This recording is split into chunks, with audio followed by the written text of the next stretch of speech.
انہیں مردہ مت کہو، وہ زندہ ہیں اور تم اس کا شعور نہیں رکھتے۔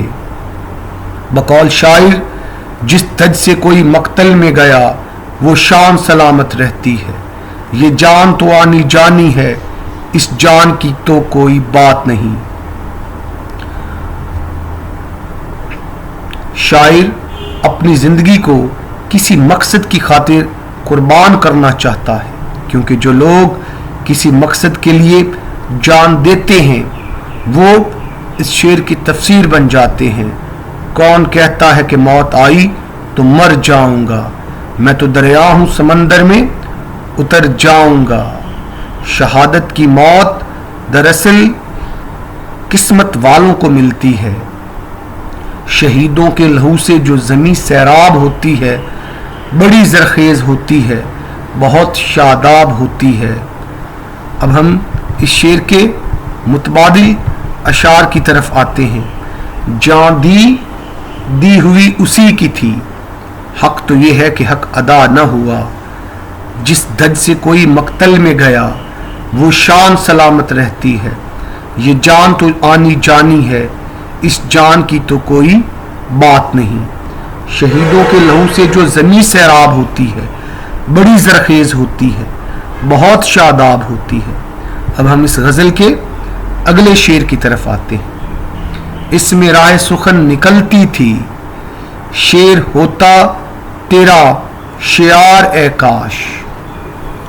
سخن بات چیت کو کہتے ہیں، راہ سخن بات چیت کا راستہ، شعار طریقہ یا سلیقہ، جس کو انگریزی میں ہیبٹ بولتے ہیں، عادت بولتے ہیں۔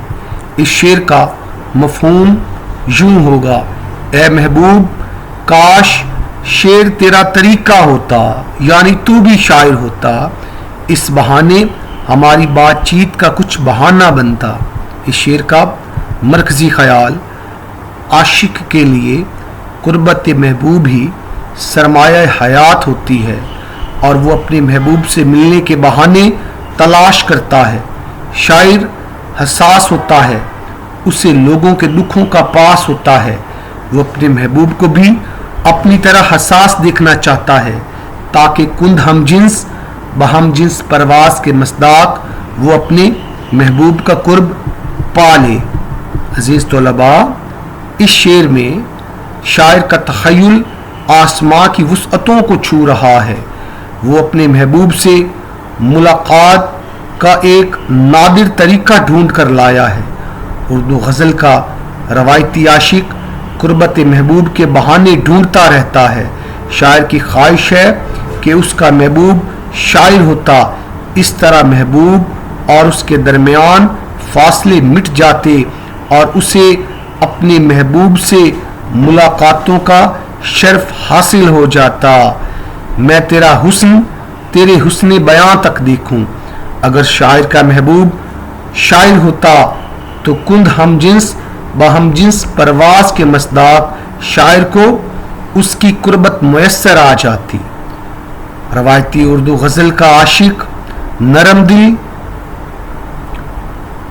دل جبکہ محبوب سنگ دل ہوتا ہے، شاعر کا دل ہمدرد جبکہ محبوب کا دل پتھر دل ہوتا ہے۔ اگر شاعر کا محبوب بھی شاعر ہوتا تو اس کے دل میں بھی نرمی پیدا ہو جاتی اور وہ شاعر کے احساسات اور جذبات کو سمجھتا اور اس طرح شاعر کو اپنے محبوب کی قربت کا بہانہ دستیاب ہوتا۔ اس شعر کے متبادل اشعار،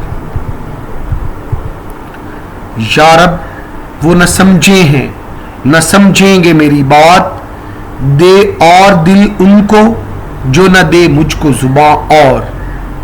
شاعر اپنے محبوب کو اس لیے شاعر دیکھنا چاہتا ہے کیونکہ شاعر کا دل نرم ہوتا ہے، تو شاعر سمجھتا ہے کہ جب میرا محبوب شاعر بن جائے گا تو اس کا دل بھی نرم ہو جائے گا اور وہ میرے احساسات اور جذبات کی قدر کرے گا۔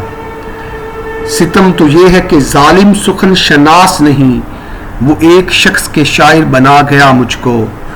دوسرے معنوں میں شاعر اپنے محبوب کو اس لیے شاعر دیکھنا چاہتا ہے کیونکہ شاعر ہی شاعر کی زبان سمجھ سکتا ہے، شاعر ہی دل کی ندا اور آواز کو محسوس کر سکتا ہے۔ اشعار میرے یوں تو زمانے کے لیے ہیں، کچھ شعر فقط ان کو سنانے کے لیے ہیں۔ عزیز طلباء، اب ہم اس غزل کے آخری شعر کی طرف آتے ہیں۔ شش جہت اب تو تنگ ہے ہم پر، اس سے ہوتے نہ ہم دو چار اے کاش۔ شش کا معنی چھ، جیت کا مطلب طرف، چھ اطراف، دو چار شکار۔ مفہوم اس شعر کا بنے گا اب تو ہر طرف سے دنیا ہم پر تنگ ہے، کاش ایسا نہ ہوتا۔ اس شعر کا مرکزی خیال غم جانا اور غم دورہ نے عرصہ حیات تنگ کر دیا ہے، اور شاعر رائے عشق میں پیش آنے والے آلام کا تذکرہ کر رہا ہے، دکھوں کا تذکرہ کر رہا ہے۔ عزیز طلباء، اگر بغور دیکھا جائے تو شاعر نے اس شعر میں غزل کا روایتی مضمون باندھا ہے۔ شاعر کی زندگی دکھوں سے دو چار رہتی ہے اور غموں کا شکار رہتی ہے۔ شاعر کی زندگی ہر پل، ہر ساتھ اور ہر گھڑی مصیبتوں میں ہوتی ہے، اور شاعر کی زندگی کا ہر لحظہ غموں کا شکار ہوتا ہے۔ شاعر نے اپنی زندگی کے دکھوں کا تذکرہ کیا ہے، شاعر نے اپنی زندگی کی پریشانیوں کا تذکرہ کیا ہے۔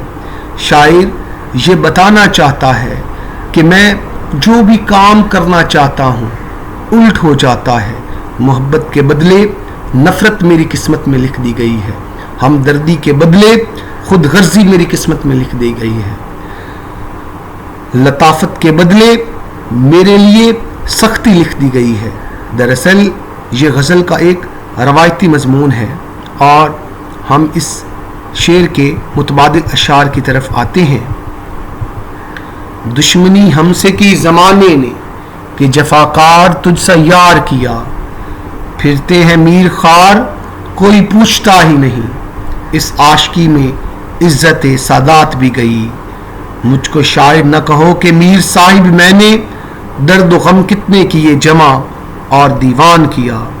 اگر بغور دیکھا جائے تو واصف علی واصف کا یہ قول اس شعر پہ صادق آتا ہے۔ عشق کے مسافروں کا زادہ راہ آنسو ہے، عشق حقیقی ہو یا مجازی آنسوؤں سے عبارت ہے۔ مولانا الطاف حسین حالی کا یہ شعر اس کو حقیقی معنوں میں بیان کرتا ہے۔ اے عشق تو نے اکثر قوموں کو کھا کے چھوڑا، جس گھر سے سر اٹھایا اس کو بٹھا کے چھوڑا، ایک دسترس سے تیری حالی بچا ہوا تھا، اس کے بھی دل پہ آخر چرکا لگا کے چھوڑا۔